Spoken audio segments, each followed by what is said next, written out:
ধরনের কাজগুলো করেছে, যে কারণে তারা পদচ্যুত হয়েছে, গদিচ্যুত হয়েছে, সেইগুলোর যদি বিচার না করে আবার আওয়ামী লীগকে পুনর্বাসন করতে হয়, তাহলে কিন্তু এইটা মোটেও বাংলাদেশের মানুষ মেনে নেবে না। এবং আপনার যে ইমেজ রয়েছে, সেনাপ্রধানকে বলছে যে সেটাও কিন্তু ক্ষুণ্ণ হবে।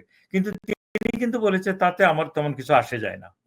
পত্রিকায় আমরা যা পড়েছি তাতে মনে হচ্ছে সেনাবাহিনীর সাথে প্রফেসর ইউনূসের একটা দূরত্ব অল অ্যালং ছিল। এটা কিন্তু আমরা অন্যান্য টকশোতেও বলেছি যে এটা দৃশ্যমান, যে সেনাপ্রধান তার মতো করে একটা পাওয়ার হাউস বাংলাদেশে, সেনাপ্রধান এবং সেনাবাহিনী, তত্ত্বাবধায়ক সরকার একটা পাওয়ার হাউস, বৈষম্য বিরোধী ছাত্র আন্দোলন একটা পাওয়ার হাউস, এবং যে ইসলামী মৌলবাদীরা তারা আর একটা পাওয়ার হাউস, আর বিএনপিতে রয়েছে। 4-5টা পাওয়ার হাউসের মধ্যে ক্রমাগতভাবে দৈনন্দিন প্রতিদিন এক ধরনের দড়ি টানাটানি হচ্ছে।